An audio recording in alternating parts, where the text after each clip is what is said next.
Only 2 more episodes of Best Ball Breakfast before the NFL draft. It is crunch time. Time to get in our final bullets, get our final takes displayed across our rosters. I'm Pete Overzet. This is Best Ball Breakfast. Let's do it. It really isn't that hard, guys. You just go top 2, win it, win it. Okay, I think we can be done here at running back. You only have 3 running backs. This roster is littered with game theory, arbitrage, exploits, and theoretic reasoning. Bro, light mode, my eyes, dude. I don't know, I prefer that move more in a time box contest. Bro, have you ever scrolled so far down that, like, there's no more names, bro? Don't do drugs, kids. Draft and drive instead. You can't have it both ways, dude. Quid pro quo. All right, GMs all around. How we doing? Fresh off of Masters Sunday. I didn't get a chance to watch any of it, but it seemed exciting. It seemed exciting from what I read. What is up, Joey, Nick, Chunk the Deuce, AJ Carolina, giving shout outs to Rory there on taking down the Masters. What's up, Updog, AZ? We got Graphic. We got my guy, Matt Wood. More GMs from Joey. Josh. Joey's in a meeting, but we'll be back. Fair. Thank you. I appreciate you letting me know. What's up, Disbanded, Hartman, Steve, TCD, DJ Quill. If you didn't shed a tear yesterday, you're definitely not a golf pro. I did not shed a tear, so I guess it's settled once and for all. I'm not a golf pro. It did seem cool, though. The fact that it even went to a playoff was pretty nuts, considering the lead he had. Any biggest boards today? No, we did the biggest board draft on Friday night for After Dark. But yeah, no, today we'll be straight big boards there. Let's see here. Paul, walking and doing my first big board. Awesome. I actually have been doing, that has been one of my favorite things over the past few days. I've been going on a long walk, getting in an extra big board draft here.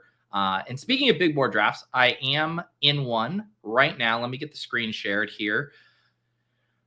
We, what slot do we have here? We have the 111, and let's see, get that up there, get that here. And there we go. We are off to the races. Yeah, I've been getting in a few extra drafts lately. I'm trying to see what I'm up to. Yeah, did my 20th big board draft over the weekend. You can tell I've been squeezing in some extra ones because I have not been naming my team. So I need to get back in there and let my OCD get its scratch itch there by naming that. But yeah, excited to draft here this morning. And yeah, I mean, not too much from news, has really changed lately. I guess we got the Derek Carr news, right? Derek Carr now likely to miss a good chunk of the season, which has a little bit of fallout, obviously not wanting to take Derek Carr, but I don't know. I was talking about it on Friday, and I don't know how big of a deal it really is for the pass catchers. I mean, you're already getting a pretty big discount on Chris Olave. Shaheed is fairly priced. It's not like anything was dependent on really good quarterback play as is. So I can't see it getting much better in that regard. Or sorry, much worse is what I mean to say as far as whoever they end up going to at quarterback. And I'm excited about it in that it makes round 1 for the NFL draft certainly more interesting, I think. Just having another team that is now clearly in the market here for a quarterback. All right, we are on the clock here. Yeah, we'll go ahead and take Amon Ra St. Brown. Don't believe I've selected him too much this year, generally focusing on Nico, Neighbors, obviously Puka. So we'll grab a Puka or an Amon Ra share here at 111. GM Davis, I just set up a redirect for Davis. If you guys want nonstop best ball content this morning, you can watch him immediately following this show at 12. All right, we can, we'll just chalk it up here. I mean, Bowers goes at 13. They're not even going to give me the Bowers CMC decision. That decision would actually put me in a little bit of a pretzel. They're not even going to let me have it. So we'll just take Christian McCaffrey here and start CMC, Amon Ra St. Brown, Maybe they'll let us run back another week 17 Detroit San Francisco matchup where everybody goes berserk. Who says no? Ryan says, a lifelong audio listener here who just accidentally joined my first stream draft. Wow. Are you saying that you otherwise, if this draft wasn't being streamed, or no, what am I trying to say here? That you're free on Mondays enough to draft, but you're just not going to watch live. But because you happened to get into the draft, then you felt compelled to turn it on. That's fair, I guess. That's fair. Let's see here. Nick says he's still not clicking Shedeur, but he got more interesting for sure. Yeah, I mean, Dart and Shedeur, their chances to be starting more games definitely goes up because we now have some pretty intriguing spots as far as teams that just outright don't have a week one starter right now, whether that's the Browns, whether it's the Steelers, whether that's the Saints, which should make round one much more interesting. The Bowers Genty turn, yes. I think I've even done that myself on stream. So yeah, I can't begrudge anyone for doing the Genty Bowers there until you get all the bros who, you got to get your comment ready. It's like, how are two players on the Raiders in the top 13 going to work out for you, Peter? Have you thought about that? Yeah, I fucking thought about it. Both Genty and Bowers are really fucking good, and that's how it's going to work out. Next question. That was a spicy take from someone who has not had a sip of coffee yet this morning. Legit have not had a single sip of coffee. That's about to change right now. Oh, and right as I'm about to pour my coffee, we have Cooter Doodle in here. Yeah, who's your quarterback, Amanda? Who's the quarterback? God, imagine having to be a Saints fan. Yikes.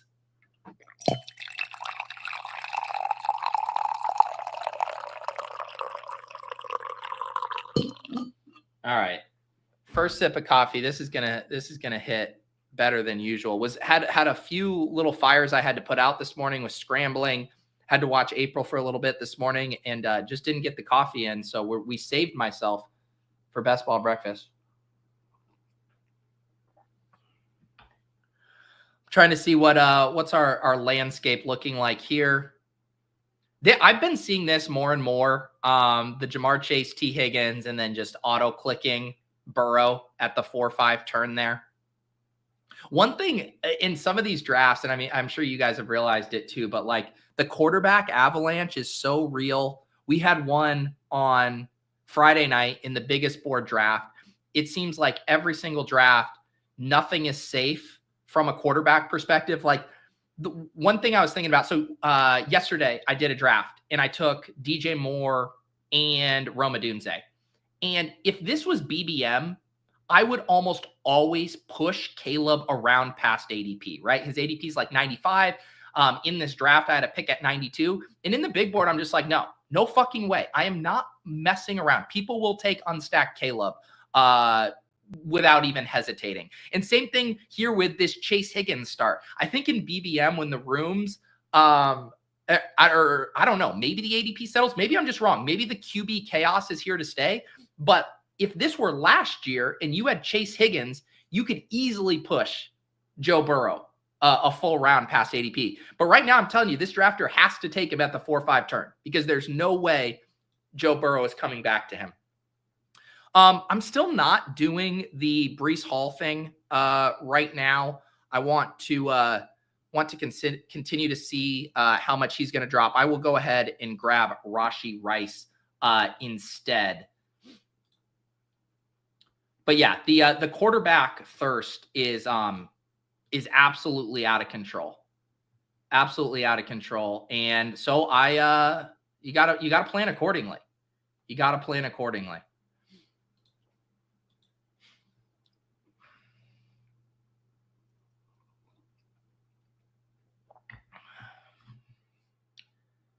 Yeah, I was trying to think this through. Several here says, so you're saying the field is getting dumber and our edge is growing. I honestly can't make heads or tails of it, or I don't know if I have a coherent narrative to make sense of why it's happening. I mean, the one thing that I think does shift, obviously, is there's a lot of uncertainty on where players are going to be. Let me make this pick here, and then I can maybe discuss a theory. Breece Hall, Chase Brown, Zay Flowers, Devontae Smith. What do we think? Breece Hall at 4.2. I mean, Breece Hall's going to continue to fall. We can do Breece Hall here. We can do Breece Hall. I haven't been taking him at all in the third round, but we'll grab the dip here. My theory on the QB craziness being different pre-draft and post-draft is just when people know where all of the quarterbacks are stacked and where every single player's stacked quarterback is, I think people adhere to those lanes a little more closely. Whereas right now, you are going to have a lot of players getting drafted, whether it's skill position players like DK Metcalf and George Pickens, where you don't know where they're going to go or who their quarterback is going to be, or the inverse, it's just rookies. I don't know who to stack them with. And I think that overall uncertainty leads to quarterback agnosticism, where people are just like, fuck it. I can't perfectly stack all of my players either. I don't even know who to stack them with. I'll just grab unstacked quarterbacks. I'll just grab whatever quarterback is around value, around ADP, and move on with my life. I think there's just an easier ability for people to become stacking pilled post-draft. Every quarterback situation will more or less be known, outside of some of the ones that are going to frustrate us all summer, like the Indianapolis Colts. That situation is not going to go away.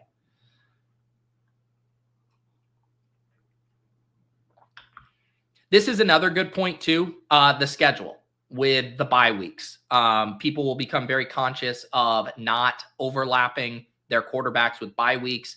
So that makes people less concerned right now as well, to just click quarterbacks willy-nilly. Yeah, that's a good take.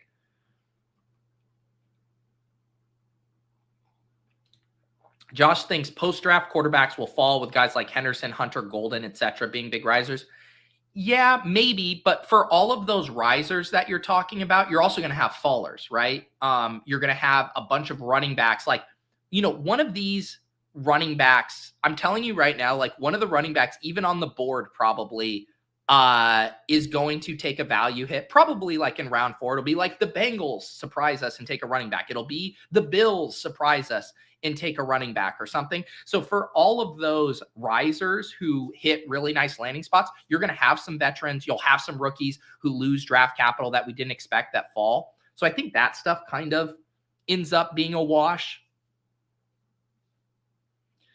The ADPs of the quarterback seem fine to me right now. It's just that a lot of the ADPs are fake once you get going in these rooms, and that there's no guarantee about being able to get any of them. Like, again, I remember in BBM last year, if you had a Tyreek and Tua, I remember a Tyreek and Waddle. I remember pushing Tua 2.5 rounds past ADP. It's like, no one's fucking with that stack. No one wants Tua.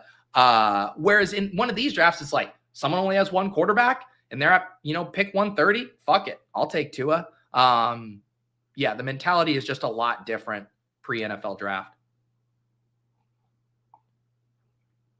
It is wild. Yeah, I'm guessing we're about a month away from the schedule. Normally it's like first or second week in May, generally about 10 to 14 days after the NFL draft that we get the schedule. So that would put us about a month out from getting the schedule.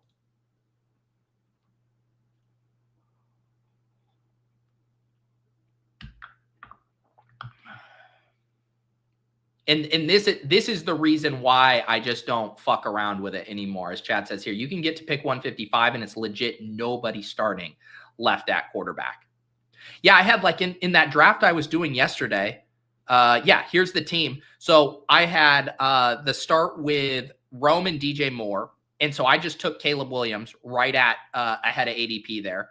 And then I had Ladd on this team. He was my second round pick at pick 20. I took Justin Herbert 14 picks ahead of ADP. I was looking at the board. It was an extremely flat tier. You got your Brian Robinsons and your Pachecos in there. I'm just like, fuck it. I'm just getting my quarterback. Like, I'm not messing around with this. Then I got sniped on something, and I took Bryce Young and just did a backdoor stack with Rico Dowdle and Jatavian Sanders. It's just like, I'm not fucking around with quarterback. These guys are crazy in these rooms. You people are crazy.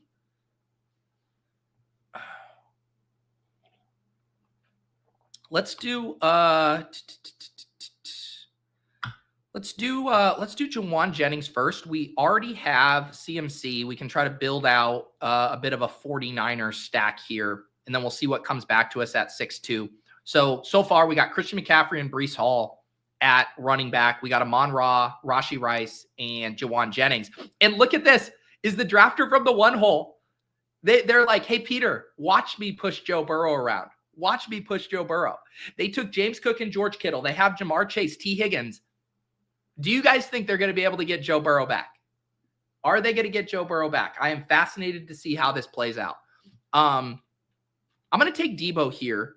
I'm going to take Deebo and then see what we like coming back. I think with the two running backs here, I want to get another wide receiver.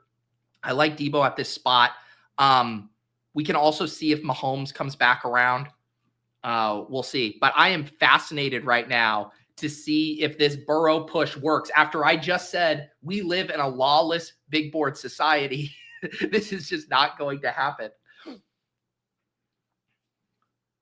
They might pull it off, right? Because there's only I guess there's 5 teams in front of them that don't have a quarterback. The Hurts team, the Daniels team, the Lamar team, and this Allen team shouldn't take an unstacked Joe Burrow.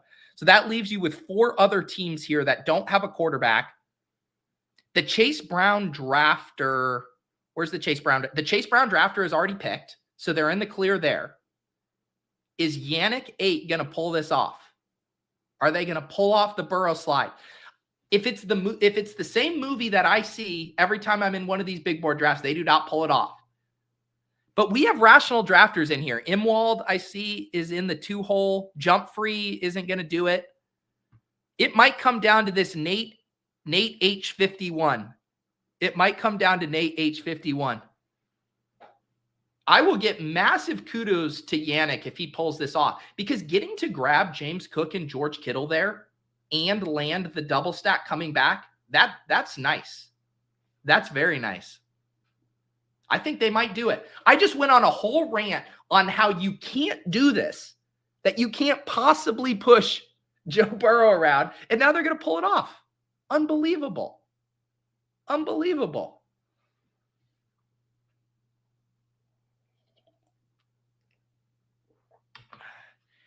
Burrow QB pushes last year's Stroud QB push. Sure, in BBM, but I'm talking about big board dynamics. I still think Nate H might do it.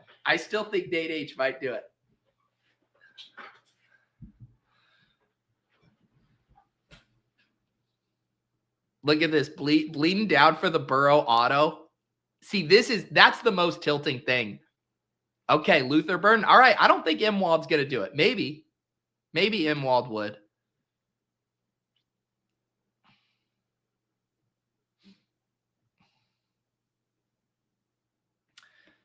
Let's see. All right. Congratulations, Yannick. You pulled it off. Jamar Chase, T. Higgins, DJ Moore, James Cook, George Kittle, Joe Burrow. That's a 6 start.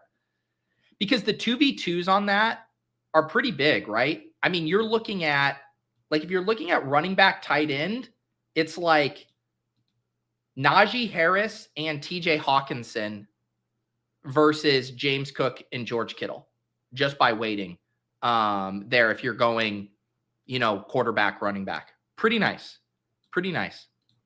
Oh, Yannick is in the chat. Yeah, my first time pulling it off. Congrats. And yeah, I agree with Cody. Most drafts, this does not work.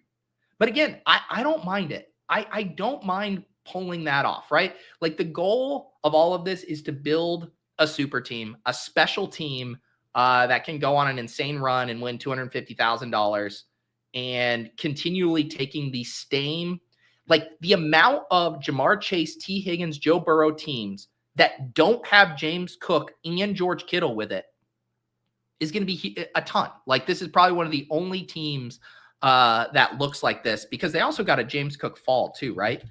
Cook ADP of 39 and they got him at 48. That's going to end up being a very unique squad. and then went and had to take Travis Hunter. Yannick just really twisting the knife.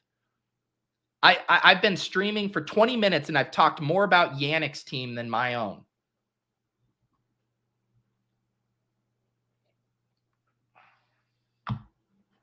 All right. As far as my quarterback plans, we got some options, right? We got Goff with Amon Ra. We got Mahomes still on the board with Rashee Rice. And we got Purdy with CMC and Jauan Jennings. So we got some options here. Famous last words. We got some options. Let's see. What is behind me? I don't think Beagle Ears, great name, by the way, Beagle Ears. I don't think Beagle Ears would take unstacked Mahomes. I don't think. So I think what I'm going to do, I'm going to take Hockenson. I'm going to take Hockenson here, get a solid tight end, and then if Beagle Ears wants to take Mahomes, then he can prove my point that we live in a lawless big board society. And if not, then I get my stack at a decent value here. Yeah, this is okay. So yeah, they took Caleb Williams ahead there to lock up Rome, which again I think is what you want to do if you want to get a stack there. I probably wouldn't have done it in their case just because with Ridley you got Cam Ward, with Diggs you got Drake May, with Bowers you got Geno. Generally, if I have some other viable options, I tend not to want to reach, but again, I'm not going to begrudge anyone from locking up a stack, just knowing how quickly those quarterback runs can happen. So we did get Mahomes there, 10 picks past ADP, stacked up with Rashee Rice, CMC, Breece Hall, Amon Ra, Jauan Jennings, Deebo, TJ Hockenson. I like this team. And then with Hawk, I give myself another quarterback out with JJ McCarthy later. So I'll have a few different price points to play the rest of my QB room.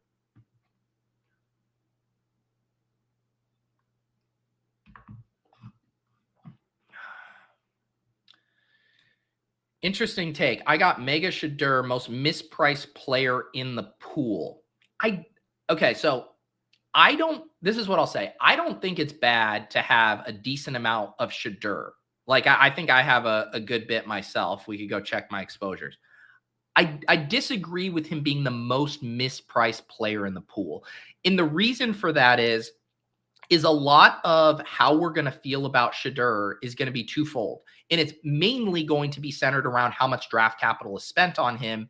And then the second part will obviously be the exact landing spot. But the draft capital in that landing spot will tell us what are his odds to start 17 games, what are his odds to start down the stretch in the fantasy playoffs, and however that shakes out. And there is a wide range of outcomes on how that could shake out, right? There's a really wide range of where he could land.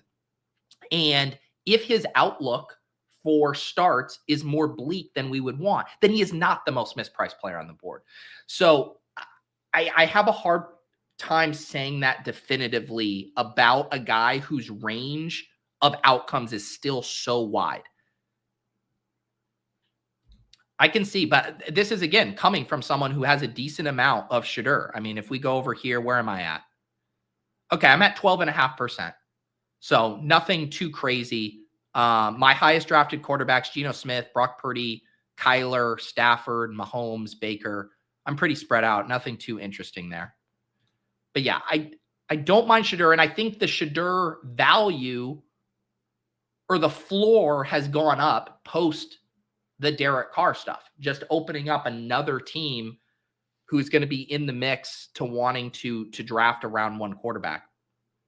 The other reason I think it's hard to say Shadur is the most mispriced player on the board is because, like, even if we're right on Shadur, even if he plays the majority of the season, even if he's solid, his fantasy game is going to probably be worth like a 12th or 13th round pick. I mean, look at the players that go in the 12th or 13th round. Like, you can get CJ Stroud, you can get Michael Penix, you can get Tua. Like, people use Tua as a plus comp for Shadur Sanders. So even if he hits, you're gaining what? 3-4 rounds of value. And I'm not turning my nose up at that. Like, that's nice. But I just have a hard time going as far as saying that that could represent the most mispriced player on the board. Like, I think the most mispriced player on the board has to have more asymmetric upside. Like, they have to be able to return, you know, a windfall of value relative to where they're selected. I don't think Shedeur offers that windfall of value. Okay. Brock Purdy going one before me. Frankie, man, just had to do it. And now I guess I'm forced to take Travis Kelce. I guess so. All right. Let me get back to the lab here because now all of my quarterback stuff just dried up real quickly. Let's see here. I think what I might have to do, we have JJ McCarthy in our pocket later, but this is one of those spots that could get ugly quickly. I think what I'm going to do is pull up Justin Fields here. So he's actually lower in the ETR ranks, or these are the leg up ranks that I have in right now, which I don't necessarily disagree with, but this is right at ADP. I have Breece Hall. I'm going to go ahead and grab Justin Fields here. And again, kind of practice what I preach in staying ahead of the quarterback avalanche in a reasonable way.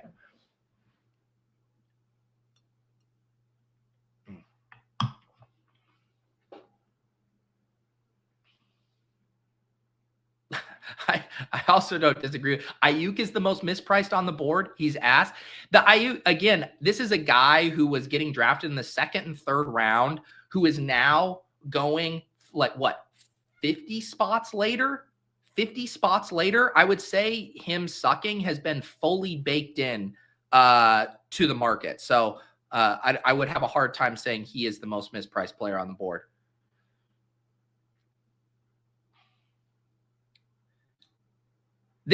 I like this take. Beachhead says Cam Ward is mispriced because the uncertainty is fake. Sanders could be overpriced. Exactly. Like, you know, it is a near lock that Cam Ward's going to go 101 to the Tennessee Titans. And it's also a near lock that he's going to start 17 games. And so if you look at the ADP differential, 155 for Cam Ward to Sanders 194. So you have a 40 pick gap, but for the price of that 40 pick gap, you are getting certainty on a landing spot and games played, and you're getting a better fantasy friendly talent. You know, basically all evaluators agree that Cam Ward has a higher fantasy ceiling than Shedeur Sanders. So yeah. And when you consider like the quarterback cliff that happens, like after Bryce Young, after Cam Ward, it gets gross quickly, depending your appetite for guys like Sam Darnold.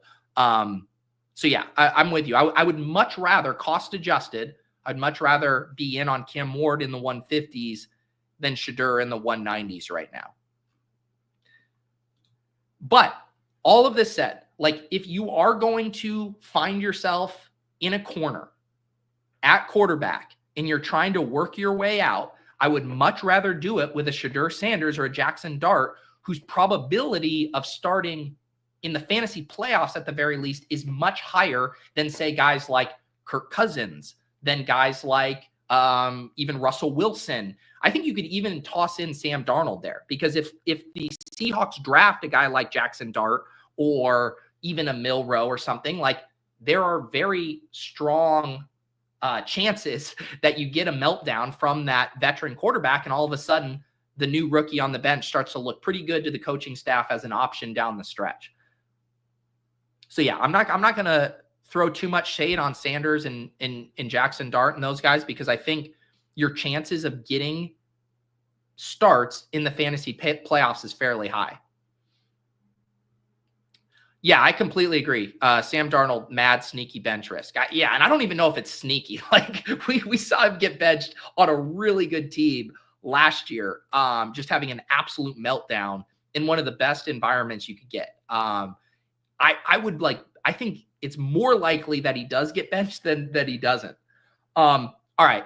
We are on the clock here. In the spirit of just like not having any funny business, let's see, what does Beagles have behind me?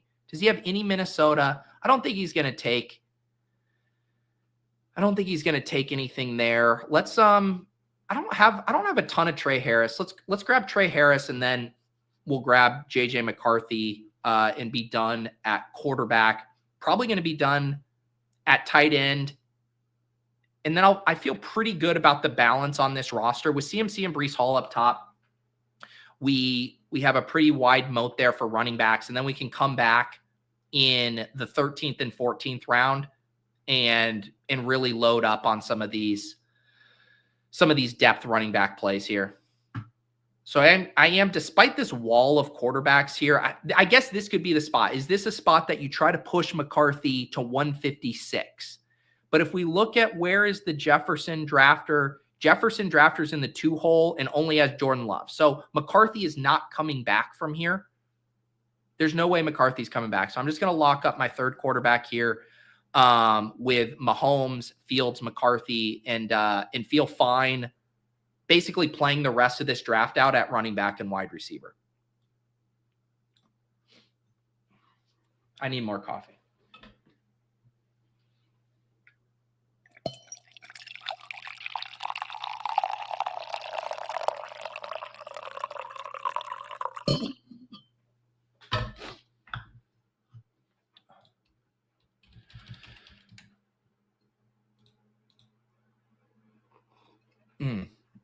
Wow, everyone, everyone's resting in peace for Imwald here.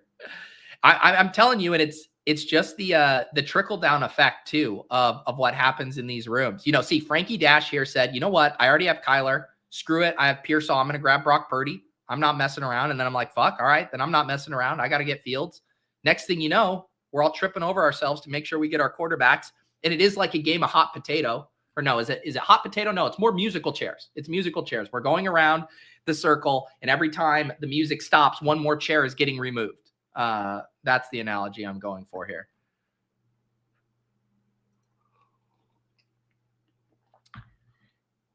I think the thing, you know, people talking about Darnold in the chat think Darnold will be fine this year with Kubiak being familiar with him. The bench risk for Darnold is, I think, directly proportional to the investment they make in their backup quarterback, right? If they take a Jackson Dart, a Shadur Sanders, if they take one of these guys with round 1 or early round 2 capital, you're officially on the hot seat. That is officially saying we have spent enough draft capital to warrant benching our quarterback if he doesn't perform. If they're taking a guy in round 3, I don't even know who would be. What are we talking, like Tyler Shuck at that point or whatever? Then sure, maybe the leash is longer just because you don't have a viable option. But if you spend a round 1 pick on a quarterback, that's a quarterback competition.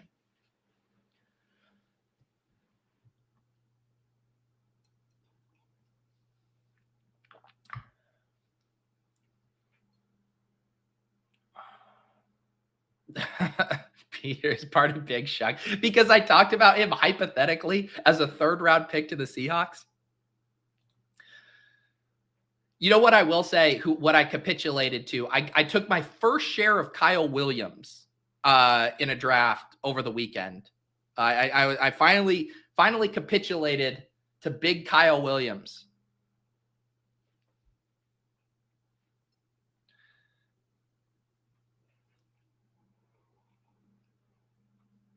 See, Imwald's fine. He got Tua with Tyreek Hill there.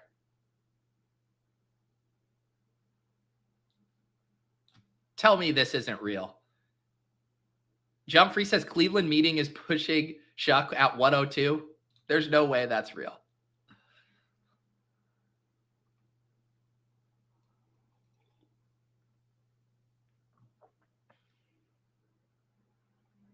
Lutz says that's naked Tua. I mean, man, the vibes on Tyreek Hill are awful right now. I mean, they're always awful around him, but between his constant, like, social media, you know, cat and mouse game, always throwing up the deuces, inferring that he might be leaving, then you get this an additional domestic violence issue going on. It's not good. It's not good at all. All right, we're about to be on the clock. Feel good about sitting on running back here because now we have a lot of good options. And let's just let's swing for the fences here with these rookies. We will take DJ Giddens here first. We'll take Giddens as our RB3. And then I guess the question is, would we take Cedric Tillman here as a wide receiver 6, or would we lock up another running back? I mean, when you look at the value on the board,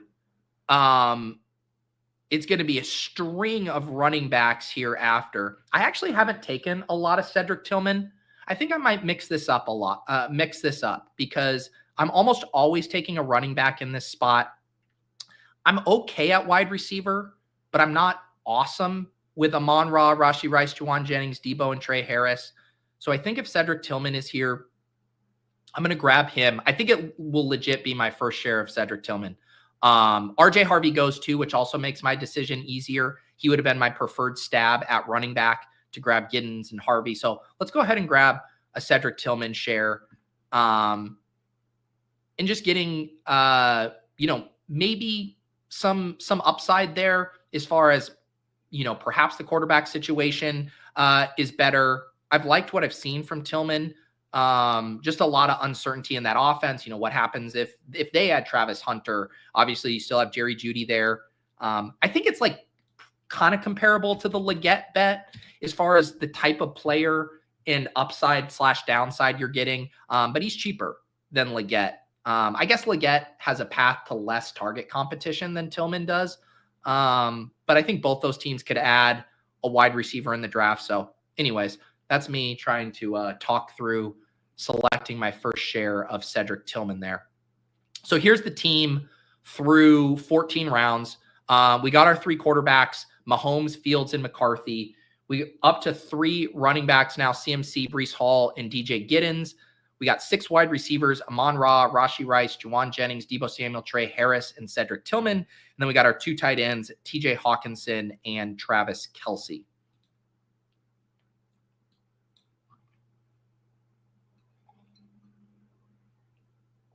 If Hunter lands there, Tillman might be tougher. Like he'll be stronger, mentally tougher. Yeah, I think the thing though I would say about both Leggett and Tillman, say the Panthers were to get Tet, say the, Browns were to get Hunter, and you kind of have a target monster alongside of them. I think the way that those guys' skill set plays out, the way those guys win is as, big bodied outside receivers who win downfield. So maybe you take a little bit of a target hit, but you could offset it with some efficiency. You could offset it with less, attention. I don't think those are the kind of guys you want to go into a season as the focal point of their offense. You don't want Cedric Tillman and Xavier Leggett drawing double coverage, but in an ascending offense, playing outside with someone else drawing attention, that kind of seems fine. And I think the price kind of reflects that. Like these are clearly secondary, tertiary, wide receivers.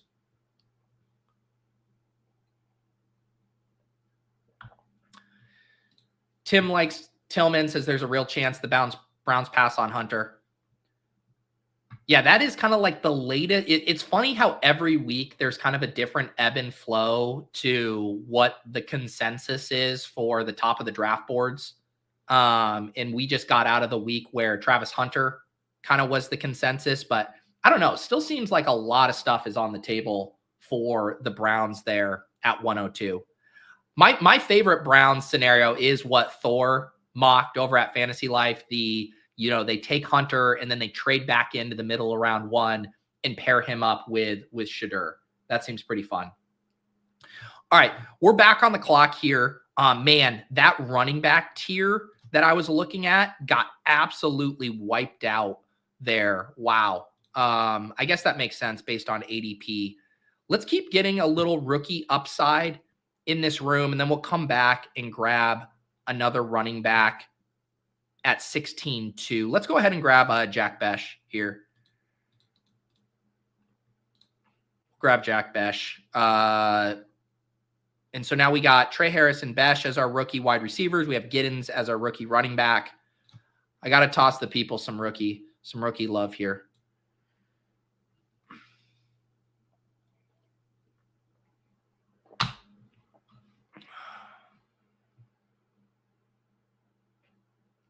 Yep. All right. Time for me to get a running back. I think I did a rant last week about Austin Eckler, always being at the top of the queue. Let's go ahead and grab. I take Brashard Smith a good bit. We're going to show a little bit of humility here and mix in some Ollie Gordon. Yes, I am well aware that I just drafted a plotter whose stock plummeted at the combine over the converted wide receiver. I realize what I just did. I realize it. You can boo me. But 9 times out of 10, I click Brashard Smith there, and we are randomizing in real time within very ambiguous running back tiers.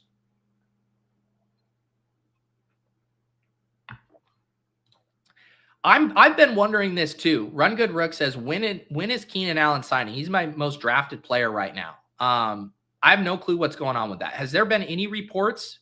I assume at this point, the most likely thing is he re-signs with Chicago, or is he just doing the, I'll sit around and wait until someone gets injured and needs to call me up and pay me more? Like, is that his playbook right now? I don't know, but it's definitely not great. I was more into selecting Keenan Allen, month ago, 6 weeks ago, right as like the main first wave of free agency ended. Doesn't seem great that he still hasn't, signed somewhere. Do you realize you just took a plotter over a converted wide receiver? Fuck. Not a peep about Keenan. Yeah.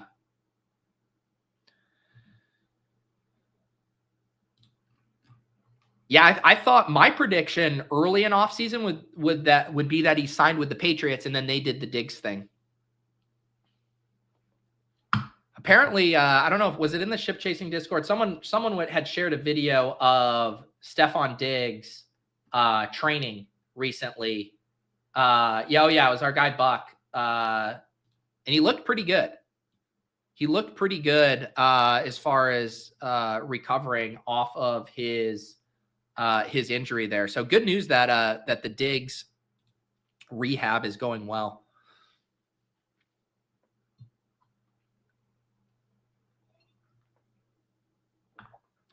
What's up, Christian?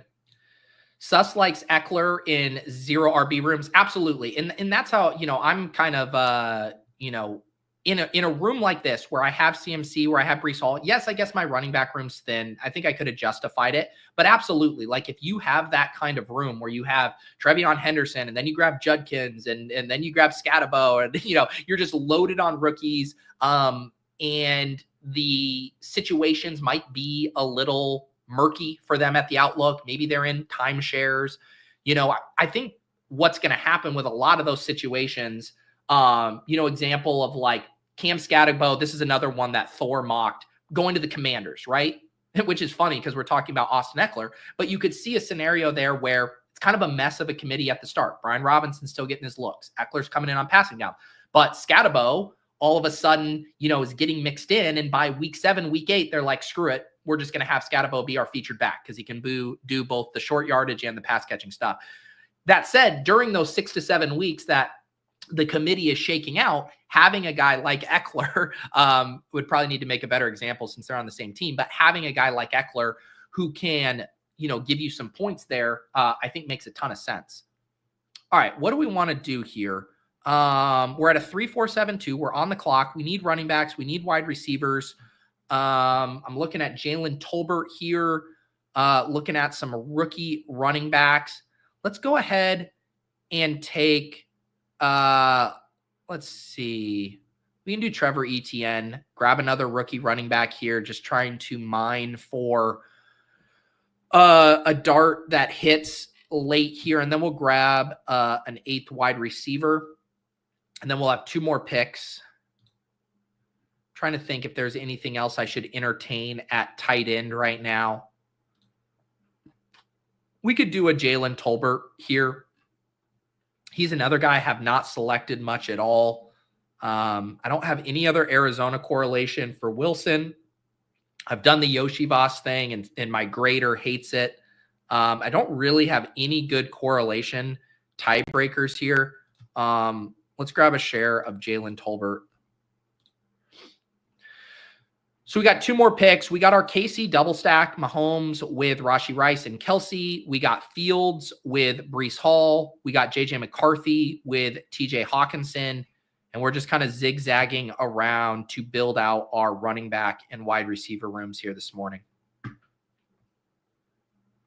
What is up, Brett?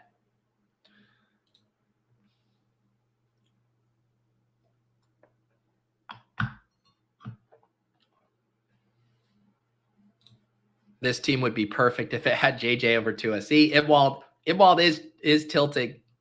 No, but I think you pull it off because then you got, who did you get? Did you have to do unstacked Geno?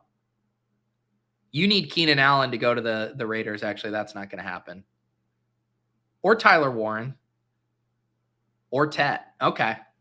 But yeah, this is the spot you find yourself in at quarterback where you kind of just have to take a body that you know is going to start and move on with your life and just know that you're not going to have the sexy screenshot that you want.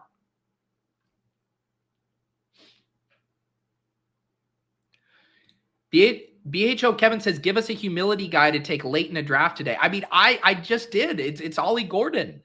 This is a guy that people loved before the combine. It still is pretty productive. But I can give you another humility guy. I'll see what happens when we're on the clock.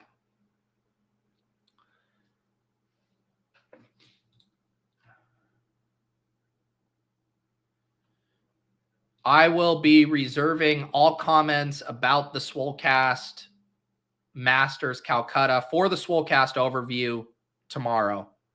I am not speaking about it at this time. My statement will be read during the Overzets overview tomorrow on the Swolecast, which, by the way, is going to be an hour later.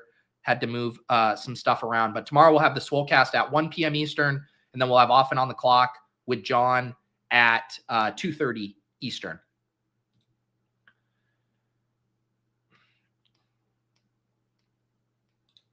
Just an all-time. Nope, I said I'm not going to get baited. I just said I'm saving all of my comments about the Swolecast Masters for tomorrow.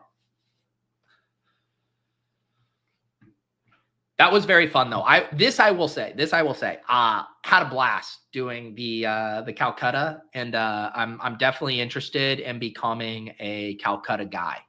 I'm interested in having that be part of my personal brand, part of something that I draw my identity around.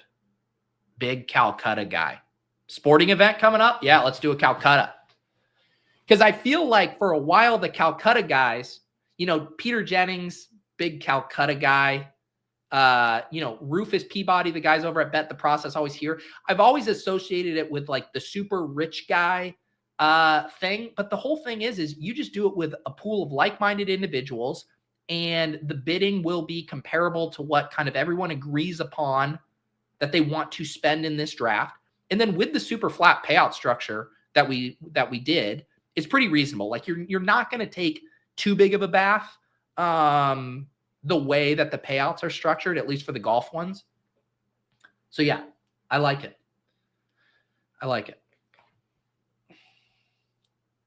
Are you committed to doing a Calcutta for the U.S. Open? Sure. That's the other beautiful thing about the Calcutta is like, you don't have to know shit. I didn't know a single golfer. Actually, I did know Scotty Scheffler, who I bid on. But I didn't know who Tyler Hatton was, and he was doing fine for me for a while. You just bid. You just vibe. Calcutta is all about vibes.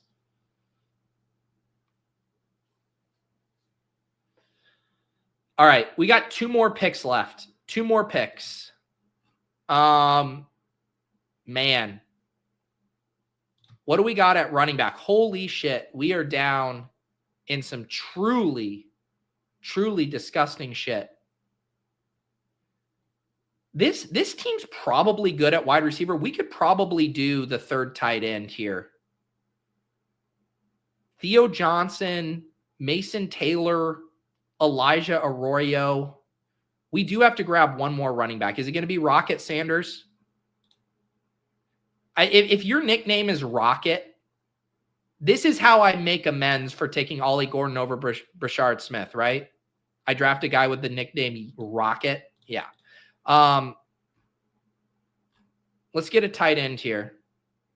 Dude, what if I took Noah Gray and then Travis Kelce does shit for the first 10 weeks? It's just Noah Gray. And then Travis Kelce takes over in the playoffs. I haven't done much Theo Johnson. Russell Wilson peppering Theo Johnson with 14 targets a game. Do I have any other correlation stuff here? Man, it is gross. I've done a lot of the Mason Taylor Arroyo, so let's do a Theo Johnson here.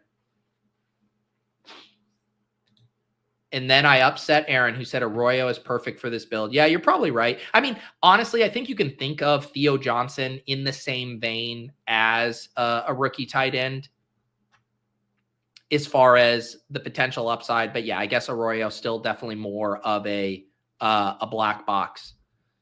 Who's this guy in the chat that keeps wanting me to select Isaiah Bond? First of all, Isaiah Bond is long gone. He would have picked 194.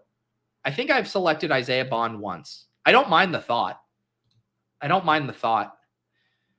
kind of like taking Jalen McMillan last year instead of Jalen Polk. Just like arbitraging the buzzier teammate, albeit one with a grip of off-field issues. All right, here's this final team. I think it shook out fine. It wasn't as smooth and as clean as you'd like, but I think we managed. Patrick Mahomes, Justin Fields, JJ McCarthy at quarterback. Perfectly fine quarterback room. 6 running backs, CMC, Breece Hall, and then a quartet of rookie dart throws, DJ Giddens, Ollie Gordon, Trevor Etienne, Rocket Sanders. We are going to very much need CMC and Breece Hall to be legendary in this build. Wide receivers, Amon Ra, Rashee Rice, Jauan Jennings, Deebo Samuel, Tre Harris, Cedric Tillman, Jack Bech, Jalen Tolbert. Like this wide receiver room. Nice mix of vets, some rookies. Feel good there. And then tight end room is fine. Hockenson, Kelce, and Theo Johnson. Actually, I'd put it above fine. I think it's good. So I think the running back room is definitely fragile, very fragile. Other than that, got my stacks. We're in on the Chiefs, the Jets, the Vikings. I think it comes down to needing to get a hit on one of these rookie running backs and CMC and Breece Hall to stay relatively healthy. Steph giving the grade that I would have given it as well, B grade. Solid draft, not bad, not special. We move on and fire another bullet. Let's hop in another one here. That's a nice thing you can say about it. This is a team. This is a team.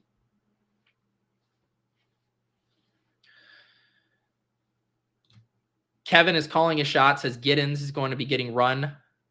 Finally, I got an influencer 101. I have not had one of these in what feels like ages. How much Ja'Marr Chase? Let's see if my intuition is backed up by my exposures. Ja'Marr Chase. Yes, I have one Ja'Marr Chase share across 30 drafts. No influencer perks over here. One Ja'Marr Chase share. That feels good. Should I? Hey, now that I got the 101, we all agree that your boy gets to push Joe Burrow past the 4-5 turn. Hell yeah, I am. We'll see. I reserve the right to change my opinion. Let me see who's in this room before I make any promises. Okay, we got Hot Scissors, Underdog Legend in here. We got Goat Napped. We got a few Battle Royale legends in here. I don't recognize a lot of these other usernames. Reveal yourself in the chat if you're in this room. Reveal yourself.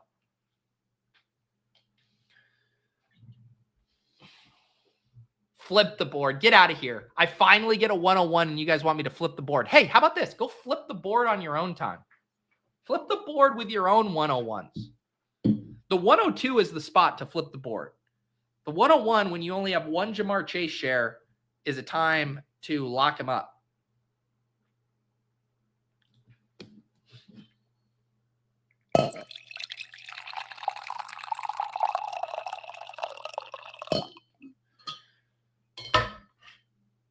I think we got, so today, so as far as schedule for Best Ball Breakfast, we have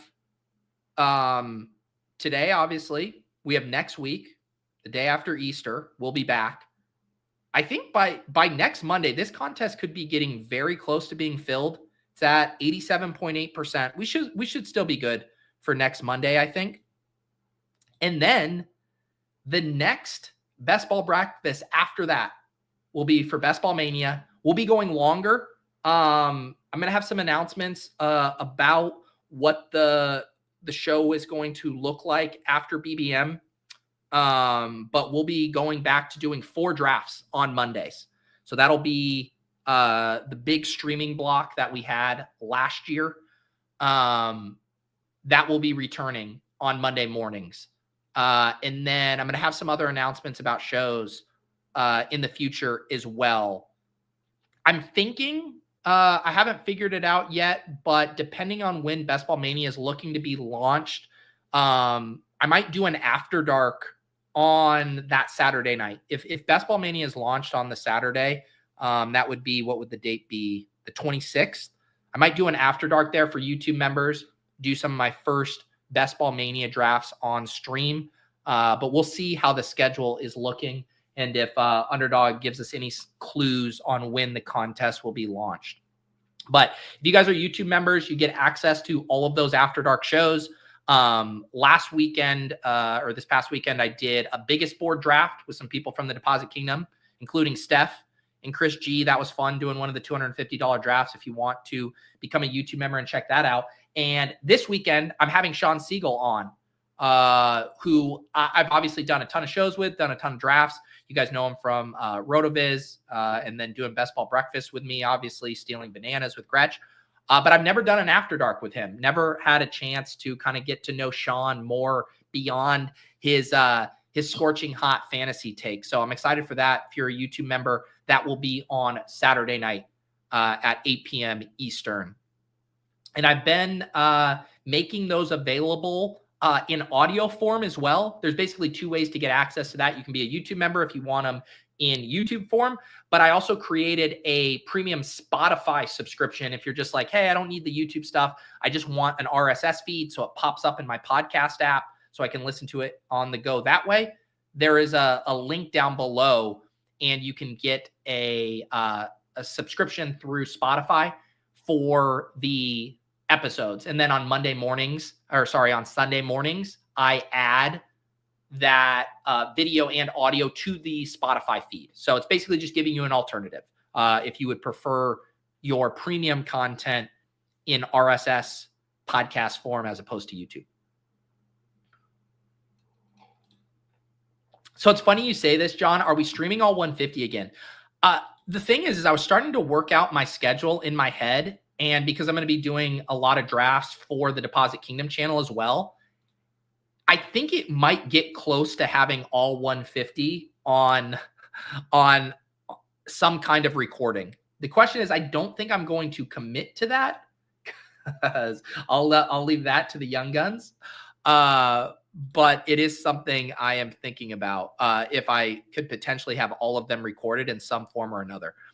All right, I'm going to take Garrett Wilson here. I don't want to touch Tyreek Hill at ADP right now.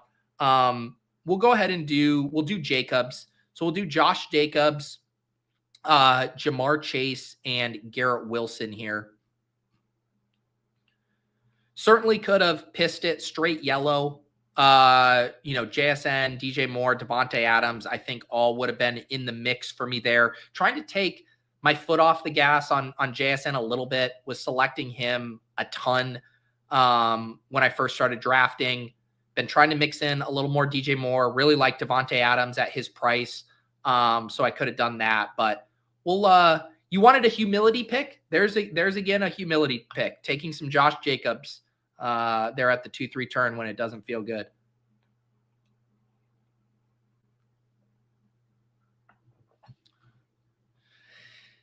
Joey says, if we assume Hunter is a Brown, then where does Judy fall to?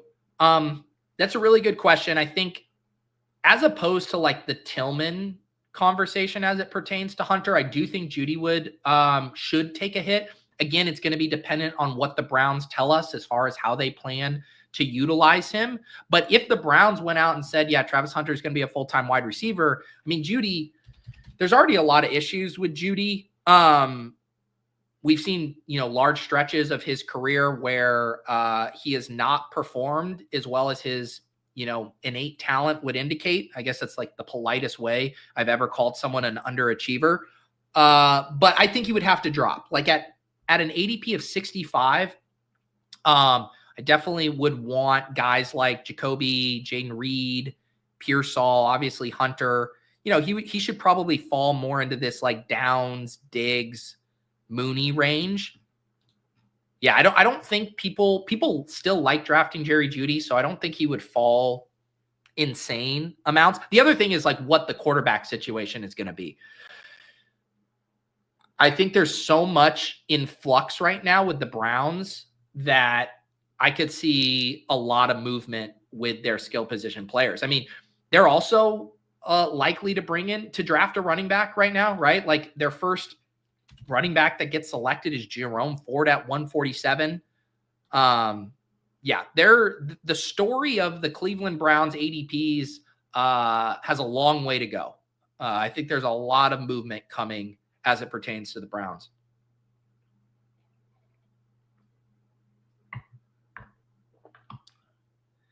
Goatnap says, I can see Jacob sneaking into the mid-second round during BBM. I could see that. Just kind of one of those, what the comp would be? It'd probably be similar to what happened with Jonathan Taylor last year, right? Where he kind of just kept inching up. He's the guy where if the Packers don't add anyone else in the draft of any significance, where the projections come out and it's like, Josh Jacobs is projecting for a big workload. Again, inch him up. So yeah, I could see that.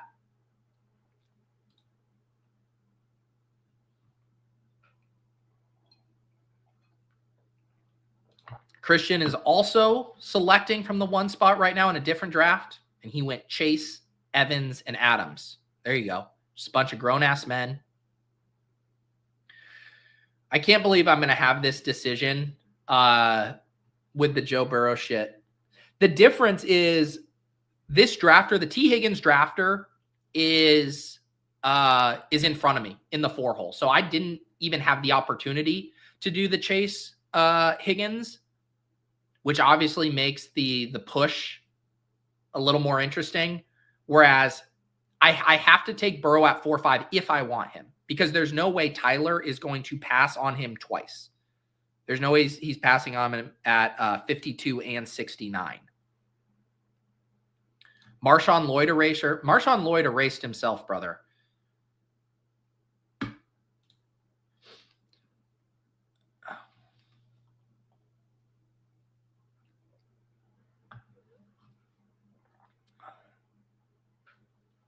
The Browns are ready to put Flacco behind a bottom 5 O-line instead of top 5 like his last 2 years. I feel like if Hunter goes 4th or 5th, the risk is baked in with the upside. I don't really think the Browns' plan is Joe Flacco. I think that's just like locking up a backup quarterback. I'm not going to take, Jalen Hurts is here, but what I'm actually going to do is I'm going to take Rome and George Kittle. So we'll have outs to Justin Fields, to Caleb Williams, to Brock Purdy. We'll build ourselves some outs. I also don't mind doing Jordan Love with Josh Jacobs, building out a backdoor stack around that. And we will not capitulate to big QB this early. We will capitulate to quarterback, but not this early. Thank you, Frankie Dash. Get those likes up, people. See, you guys are the real ones, right? You guys are the real ones. If you're watching Best Ball Breakfast anytime before the NFL draft, that means you're a true best ball bro. You know how someone said, if I didn't shed a tear at the Masters, I'm not a golf bro? Guilty as charged. But if you are here watching this show right now, you are a best ball bro, because as the summer progresses, we'll have more and more people trickling in, these little Johnny-come-latelys, and they'll be like, all right, yeah, I'll check this out. I'll hop along for the ride. But you guys were the ones in at the ground floor. You were the ones who made this a year-round sport. And to that, I salute you people. I salute you. I'm starting to feel refreshed and ready to go for the summer. Took some time off. I've been planning kind of how I want my content to look, staying refreshed. And now I'm getting ready to go, ready to blast off here once the NFL draft hits. We'll of course have our annual watch party on ship chasing. That'll be on draft night, Thursday night. We got to get our guests and everybody booked up, but that's always a great time. I believe Gretch has already said he will be joining us for that entire evening. So that'll be fun. And always have some awesome moments there watching the draft live, the Michael Penix moment. Can never forget the Kadarius Toney moment. Just over the years, always a fun time on ship chasing on NFL draft night. So you guys can join us over there. And we got our regular shows over on ship chasing as well. We have on Tuesdays, we have ADP chasing. I know you guys know about ADP chasing, talk about it on here a bunch, but the show is really hitting its stride right now. Added Jacob Sanderson to the mix. Jacob was on fire last episode. Very entertaining, very informative show. Make sure you guys are watching ADP chasing every Tuesday at 10 a.m. Eastern, and then ship chasing with Davis, Pat, and myself. That's every Thursday afternoon. And this week we have Dwayne McFarland from Fantasy Life coming on. Excited to dig into what his supermodel is seeing and liking for this 2025 draft class. So that'll be a really good show on Thursday, and that will lead us all the way up to the NFL draft night. So lots of good stuff going on ship chasing. Last week, Davis, Pat, and I did tiers. We made rookie draft tiers for Dynasty, Superflex, tight end premium drafts. And even if you're not in Dynasty, I think it's a fairly instructive exercise for knowing how to tier out these guys, how to feel about them as prospects. Shout out to Hot Sizzos, one of the best drafters on Underdog across all the sports, joining us here in the NFL streets this morning, gifting out 5 memberships. Appreciate you, Hot Sizzos. NBA playoff best ball. We did a show on that on Off and On the Clock last Tuesday with Scott Bloomstein. You guys know him from winning the World Series of Poker a few years back. Also won the dance last year. I mean, what a world. What a world. Got to ask him what was funner, winning multi-millions playing poker or winning, 50,000 in the dance. And I think he said the dance. So there you go. But yeah, I would like to do some more NBA playoff best ball stuff. I got to touch base with John and see what we're going to do for Off and On the Clock tomorrow. But we can figure that out.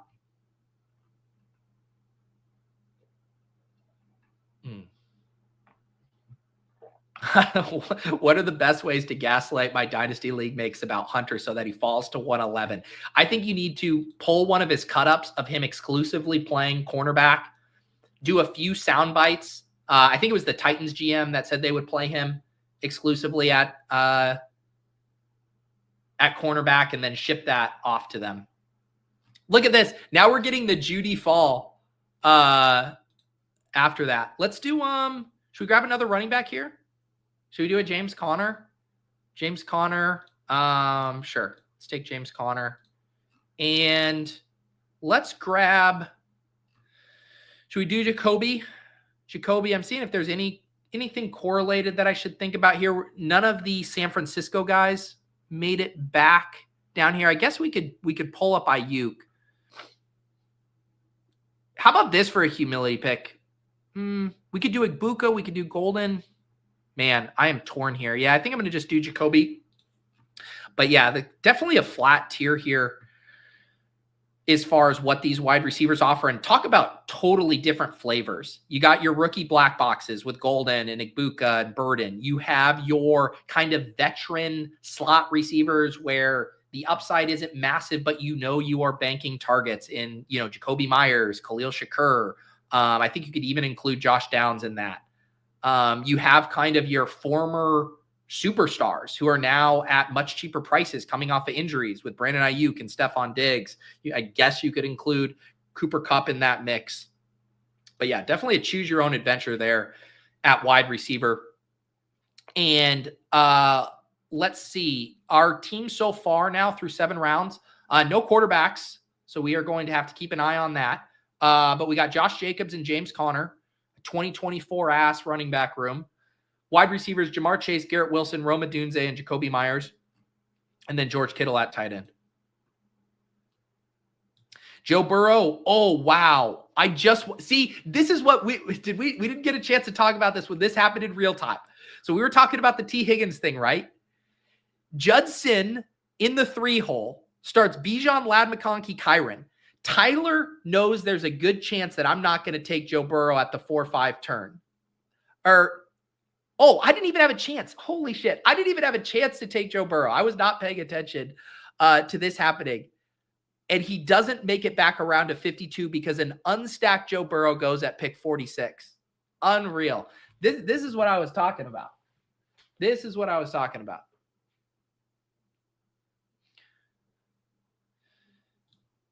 Who is your least clickable draft pick? For me, it's JSN. Price is too high. We actually talked about this on Ship Chasing with Gretch 2 weeks ago. All of us had a little bit of queasiness thinking about JSN's ADP in late second. I will say, him now falling into this range, he's sandwiched between Tyreek Hill, Terry McLaurin in the mid-third here. I'd still take Devontae Adams over him, but I think this range, like mid to late third, is a much more palatable price for JSN. But I agree with you. At that late second, there's a lot of hesitation for me on that click. You think Burrow is unstacked? Here comes Burton. Yes. I mean, you can still do the Gesicki, it's like, but man, the thing is like, if you're going to do the unstacked Burrow thing, I want it to be at pick 71 because some asshole from the 1 hole tried to push it around and you're actually getting a pretty strong ADP value. Joe Burrow ahead of ADP unstacked, I feel confident saying that's a no-no.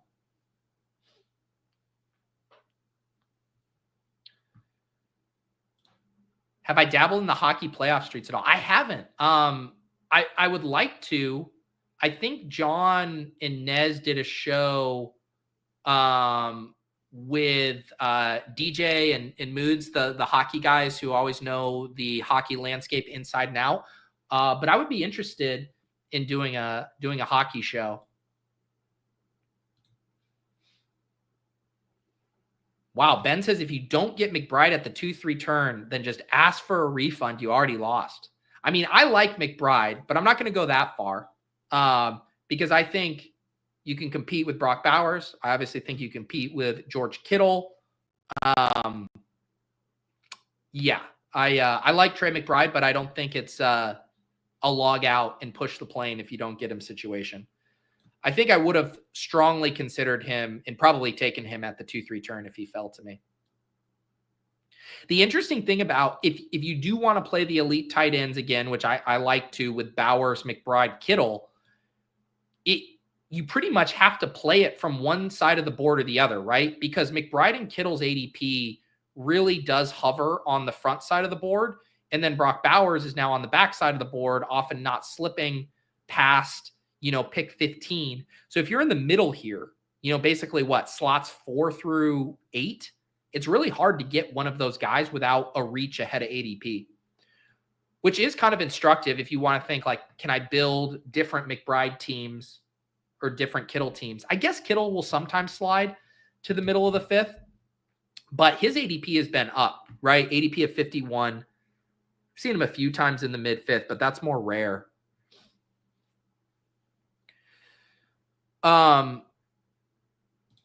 I've been warming to Hockenson as well. I took him in that last draft. Definitely a viable option. Okay. This is a spot where we're double tapping quarterback. This is the sweet spot to double tap quarterback. I don't need to do anything at wide receiver. This running back gap is big. I think it's Caleb and Brock. We could make an argument for Kyler. We do have James Conner. You can do some stuff with Trey Benson, with Michael Wilson late. But I'd rather, I think, lean into my stacks here and play Brock Purdy with Kittle, play Caleb with Rome. And then we still have some options, whether Fields falls. Obviously, Geno is viable. Jordan Love as a backstack option with Josh Jacobs. But as the theme of today has emerged, not getting buried by the quarterback avalanche, we double tap Caleb and Brock Purdy there. Caleb right at ADP, Brock slightly ahead of ADP there. But we will try to get out in front of what I assume will be a pretty big quarterback run here over the next 20 picks.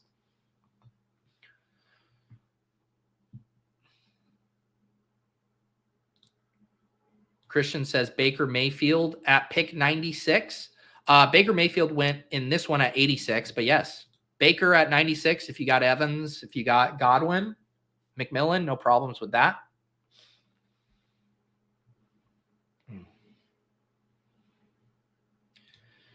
Frankie says, how does the Carr injury affect the Saints players? Olave felt like such a comfy pick mid-fifth. I talked about this on Saturday night. I don't really see it as a negative, right? Like, the way I worded it is like, yes, things could get worse than Derek Carr. You could have Desmond Ridder, level play at quarterback from just a truly incompetent that just sinks the entire passing game. Like, yes, that is possible. But I think the most likely thing is a lateral move at worst, or you actually get some upside. Maybe a guy like Jackson Dart, I know that's the most convenient one to place there, but you get a quarterback that actually has some upside that could elevate players. So to me, sure, if you want to bake in a little uncertainty with the quarterback and ding those guys, but I think Olave and Shaheed's price was already fine. So yeah, to me, not much has changed for Olave specifically. And I think he still should, be a comfy pick. He goes at pick 60 here. Sure. Like, I would take Jauan Jennings over him. But I think once you're in this Ridley, Jaden Reed, Deebo, like that seems completely fine for him. I mean, no one is excited about Derek Carr, right? So it's like losing Derek Carr. All we're losing is certainty. And even then, you don't have a ton of certainty, right? Like, if they selected Shedeur, if they selected Jackson Dart, there's no guarantee that Derek Carr is starting in the fantasy playoffs. So I think the more I talk through it, I would continue to select the Saints players where you would have otherwise, and then get a little extra excited about maybe some more upside there than there would be with 17 games of Derek Carr.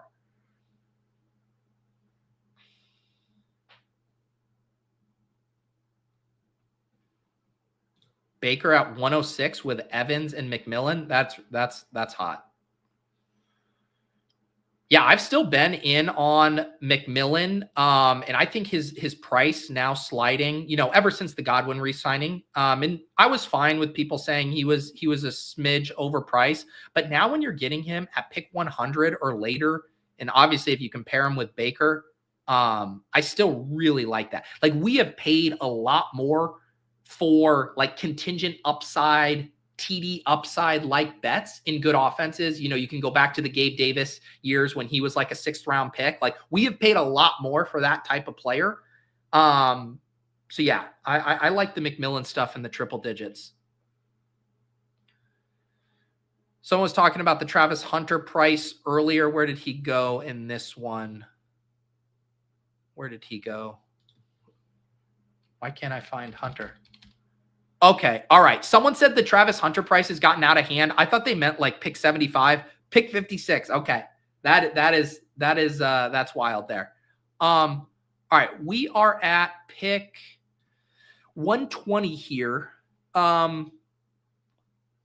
the DeAndre Swift click. It's like, on the one hand, you have Caleb Williams. I really don't want to make that click. I think what I'm going to do, Jordan Love, and Tucker Kraft here. And then we're going to really have to, you know what? I'm not going to make this mistake again. I'm going to go ahead and grab Jayden Higgins. I think I'm too far behind at wide receiver to go double onesie there. And I want to bake in a little more upside to this room. So we're going to grab Jayden Higgins to be our wide receiver 5. I think rolling into the 12th round with only 4 wide receivers is playing a little too fast and loose. So I had to abort real quickly on that.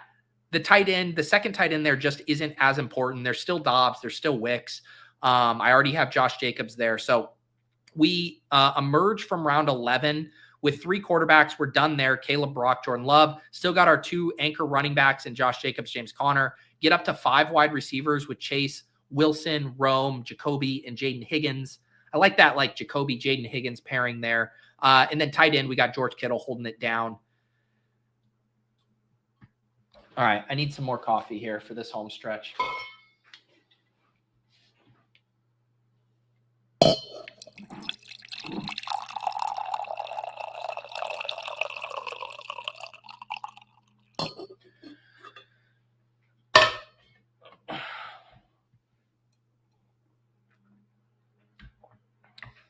Who are the guys that you guys are trying to either catch up on or finally get exposure to down the stretch of the big board before everything changes here in a week and a half? What are the clicks you guys are going out of your way, maybe even reaching ahead of ADP to just make sure you get some of these guys in your portfolio? And I think that could be a blind spot. It could be someone structurally that you just weren't ending up on. It could be someone who's gotten a lot of buzz and steam lately that you're trying to catch up on. I'm curious, who are the players you guys are going out of your way to get shares of before the NFL draft?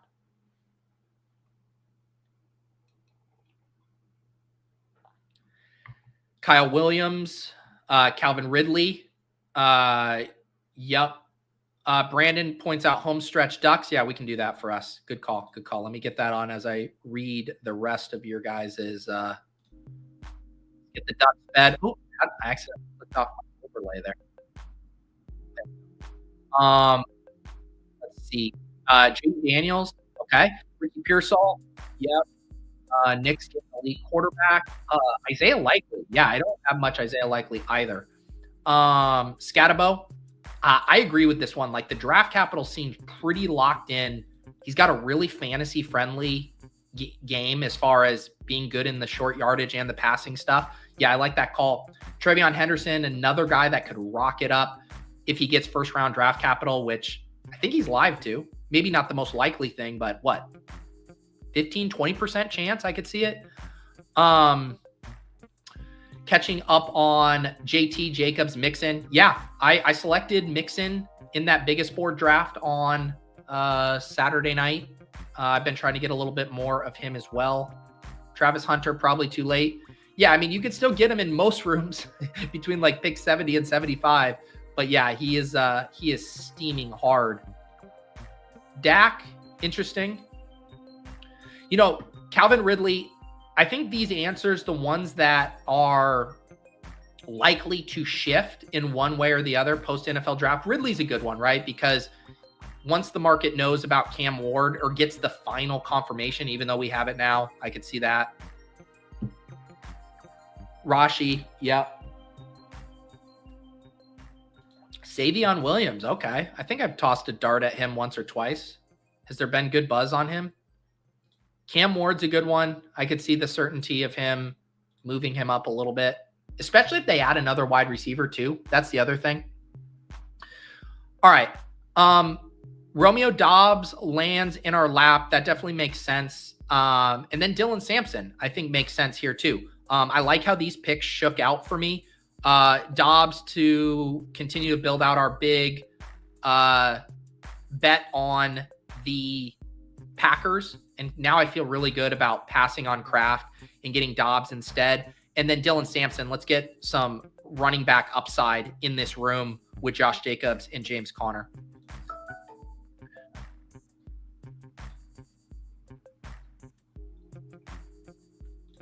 Man, Scatabo on KC would be, man, what would his ADP? Let's assume, because the Chiefs have like, I wrote this up the other day for Fantasy Life, and I should, let me pull this up because I want to make sure you guys see this article. I did an article for Fantasy Life on Friday. I do weekly best ball strategy pieces, by the way, for Fantasy Life. Those generally post on Friday mornings. I always tweet it out, but just in case people have missed them. But for my article this past week, I did, I ranked all of the landing spots for rookie running backs. And let me, I'll drop a link to this in the chat here. But I have Chiefs in the dream scenario tier. Broncos, Raiders, Cowboys, Chiefs. And one of the things I did for this exercise was I looked at where the highest drafted running back on the team currently is going. And not that that's a perfect science for evaluating the best landing spots, but it does just generally guide you in the right direction of where there's the most opportunity. And when I first did the exercise, I didn't have Chiefs in the dream scenario. I had them in the second one. And then the more I thought about it, I'm like, what am I doing here? Like if the Chiefs add a running back, and these are the picks they have number 63, 66, and 95. Like that is the goddamn sweet spot for this deep running back class. That's like right in what could be Scatabo range in this range. I think if we get one of those running backs, say it's a Dylan Sampson, say it's a Scatabo or whatever in that range, they're going to push top 75 at worst and could be a top 50 pick, I think. And obviously Broncos, Raiders, Cowboys, the other here that I have in this dream tier. But you can check out the rest of this article on Fantasy Life, go through all of the different tiers as far as what I would be excited about from a landing spot perspective.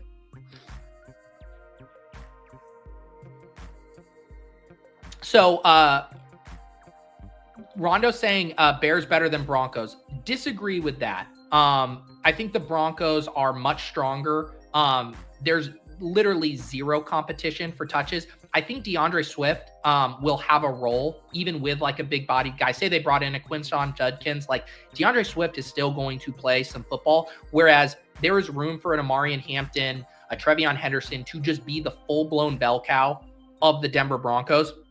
And again, we're quibbling here. I called this tier the near perfect tier, which again, there's just like the slightest of hiccups. It's not just the cleanest of all clean. These are still situations we're going to be very excited about. The Browns, the Bears, the Patriots, the Steelers there. So the Bears are close, but DeAndre Swift is just pesky enough to hold some bit of a role. And I also could see the Bears getting like a big body complement and then wanting to use Swift as maybe the passing down or the change of pace back. So yeah, it's not perfect, but it's near perfect there.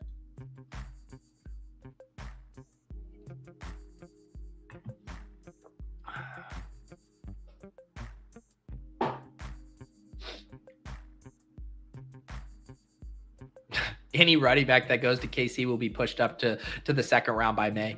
Yeah, I mean, I wouldn't be shocked to see. I mean, in the article, I said assuming it's like a round 2 or early day 2 pick, I think there'll be a top 50 pick if the Chiefs spend serious capital on the running back spot.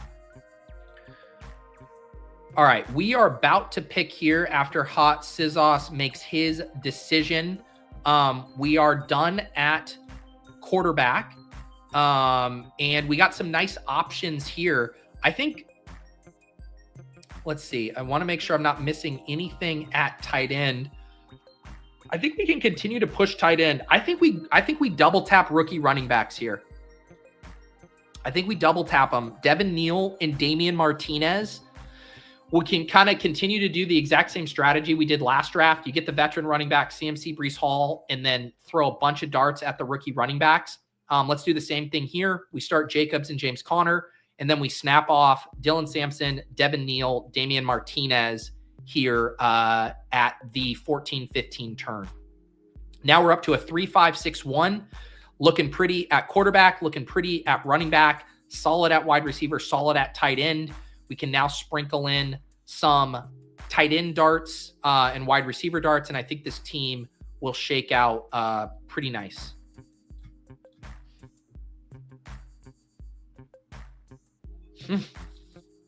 She Ross says, is Scat's rap sheet big enough to go to KC? Yeah, he might be too likable. He might be too likable, too much of a goody two-shoe for the Chiefs.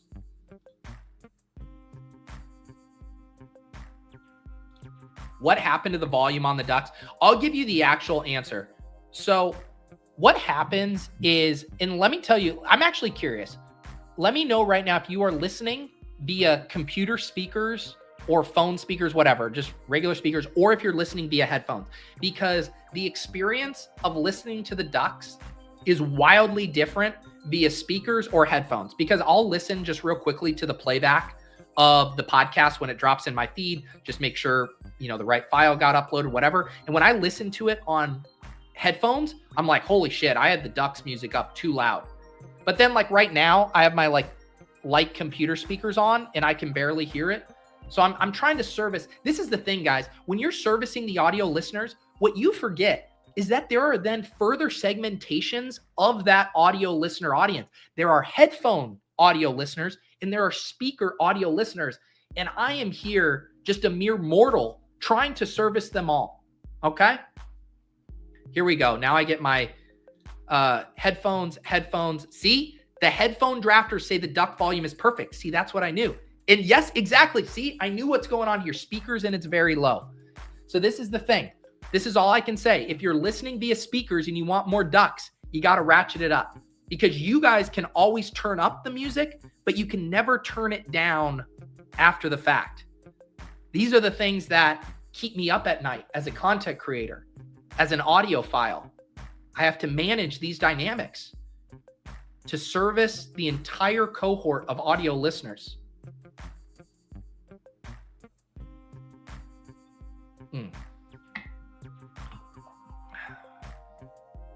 All right. We got 5 more picks.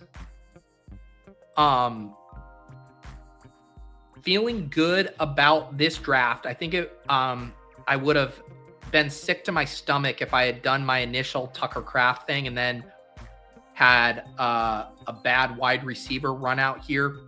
And also the Sampson, Devin Neal, Damian Martinez string of picks, I really like. Again, those 3 very much in contention to be in the day 2 mix there. And again, going through these landing spots, like I ended up putting it at 13 landing spots, 4 in this dream tier, 4 in this near perfect tier, and then 5 that I put in this fake committee tier. Commanders, I don't know why Chiefs is listed there. Commanders, Giants, Jags, and Saints. This one is that I think the market would initially be afraid of a committee, but a talented running back that went day 2 would eventually take over these backfields by the season end. So I count 12 to 13 backfields where that rookie, again, assuming it's, a solid round 2 or round 3 selection, maybe even round 4 in some cases, going to significantly move in ADP. Any of these guys, the Sampsons, the RJ Harveys, the Giddens, we could be looking at 4 to 5 plus round moves up into the early hundreds, late 90s in some cases. All right, we're back on the clock. I think we're going to swing back to wide receiver and tight end for these. I don't see, Eckler's here. Then we're back into dart territory. I think Dalton Schultz is probably fine here. Hunter Henry goes 1 pick before me. That would have been a nice pick. Feels like a little bit of a tier gap here after Schultz. So we could do Schultz and then mix in one of those rookie tight ends. And then for wide receiver here, I don't mind Adonai Mitchell. I've been taking him a little bit. Maybe Michael Wilson, since we do have James Conner. I do always like to kind of break some ties within tiers. You know what? Actually, no. I'm going to do this for the guy in the chat who kept wanting me to draft Isaiah Bond. Here you go. This is a guy that I've tried to take a few shares on. Where's the Isaiah Bond guy in the chat? Are you happy? I just took him at pick 194. Wanted to get a little more rookie upside in this wide receiver room because we have Chase Wilson, Rome, Jakobi, and Doubs, and then we have Higgins and Isaiah Bond as our rookies. There you go. Isaiah Bond for the Bond guy.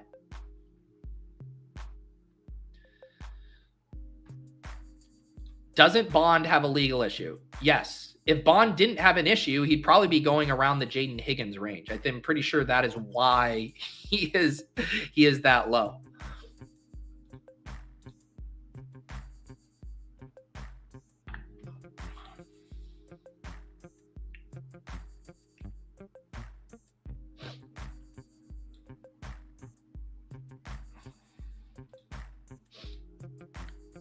Bond putting the 00 and 007 for how many points he's scoring this year. Wow. Man, where's my Bond guy for defending this pick?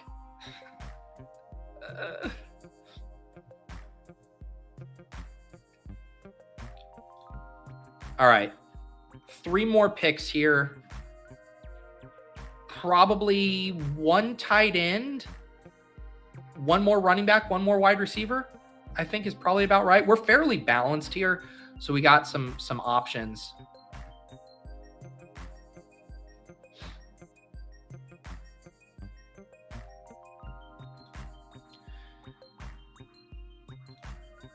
Let me zoom in here a little bit. There we go.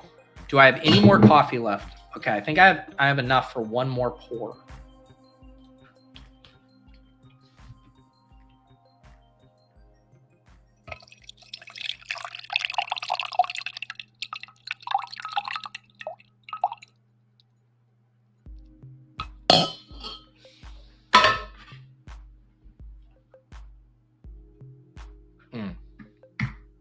This is such an ominous chat. It just says, you will need.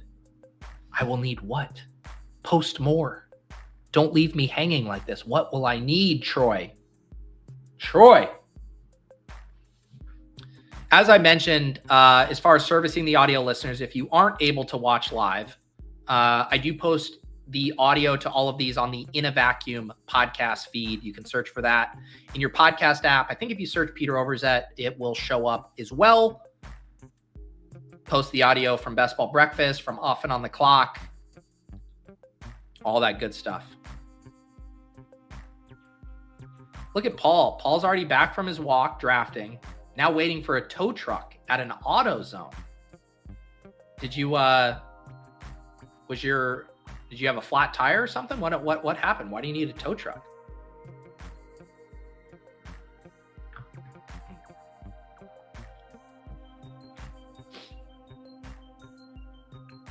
All right.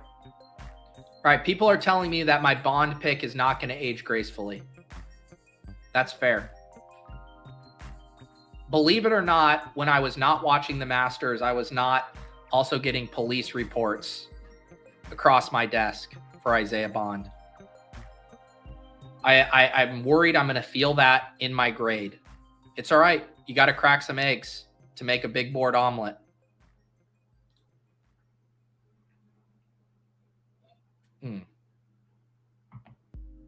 All right, 18-19 here. Let's see. What do we want to do? Wow, tight ends flew off the board more so here. I was considering Adonai Mitchell last round, so let's go ahead and grab Adonai Mitchell here as our last wide receiver. We could do... Should we do a different running back dart this time along? Could also grab a different tight end here.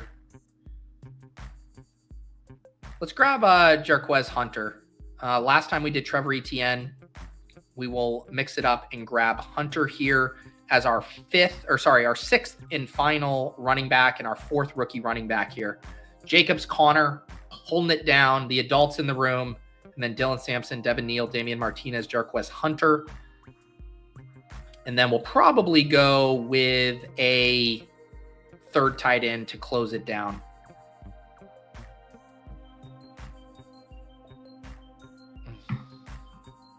All right, I got to continue passing along updates about Paul's morning. His car won't start. Battery is dead, and I believe the starter is bad. The battery is too dead for a jump. Jeez. Okay. But you know, when life dealt you that hand, you said, no worries.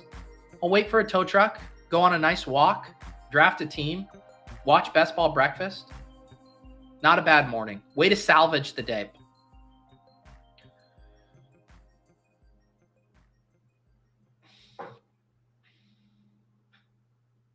Some say they want to win the big board. Other has Frisco PD text notifications turned on.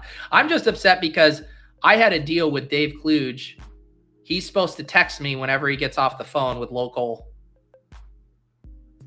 police departments based on these issues. And he did not send me the Isaiah Bond update.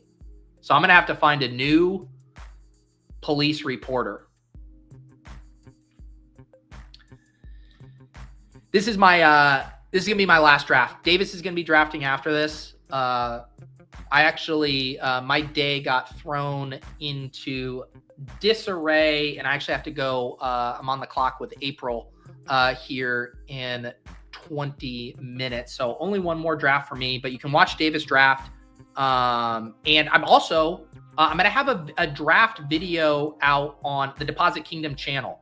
Last year, I did a lot of the draft style videos over there, more edited with guests, and going to start ramping those up for best ball season and going to sneak in one before the NFL draft. So you can keep an eye out on the Deposit Kingdom. I'm going to record that today and hopefully get that up later this week once it's been edited. So make sure you guys are subscribed to the Deposit Kingdom video or the Deposit Kingdom channel. Have had a couple of videos out there earlier this offseason, including the Travis Hunter one, which has aged very gracefully, and we're going to ramp it up over there. So would very much appreciate it if you guys are subscribed over the Deposit Kingdom there. Waiting to get my taxes done. Oh yeah. I'm glad to have that in my rear view mirror for sure. All right, let's crowdsource this last pick. I'm leaning tight end, but I'm open to other suggestions from the chat. The best available tight ends by ADP are Tyler Conklin, Theo Johnson, Mason Taylor, Noah Gray, Taysom Hill. It's gross out there. I'm not going to lie. You could do like Luke Musgrave as a Jordan Love thing. I'm kind of upset that I didn't look for Cole Kmet when I was on the clock, although he went kind of early, 165. He didn't make it back to me.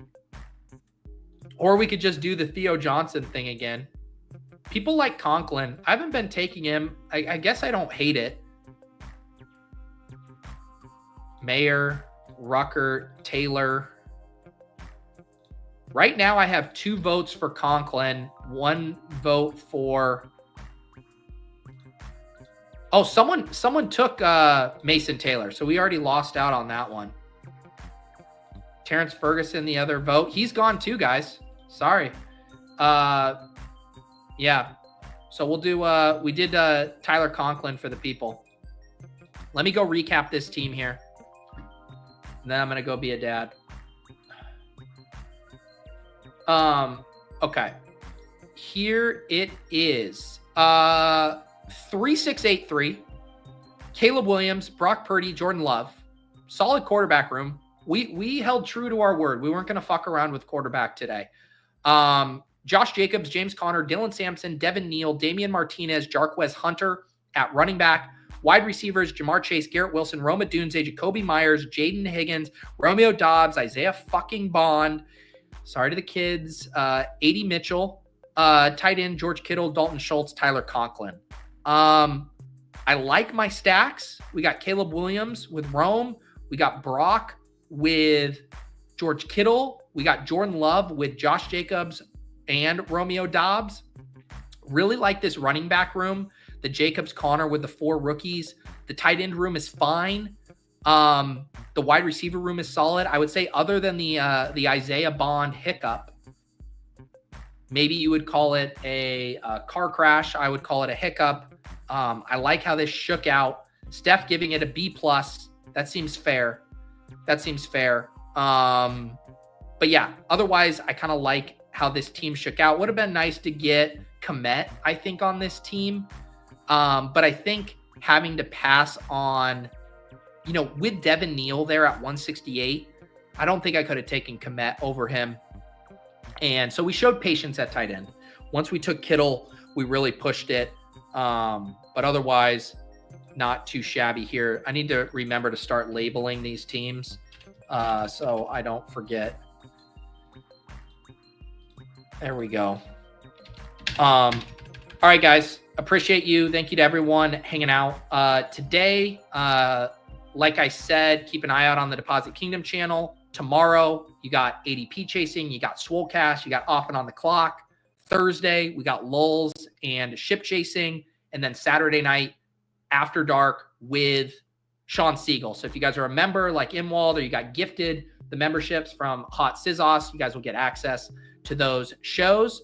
Otherwise, have a great rest of your week. Happy final countdown for the NFL draft. We'll catch you in the Discord. If you guys aren't in there, Deposit Kingdom Discord, link down below. All kinds of good stuff cooking up in there. And we'll see you next Monday for Best Ball Breakfast. Peace.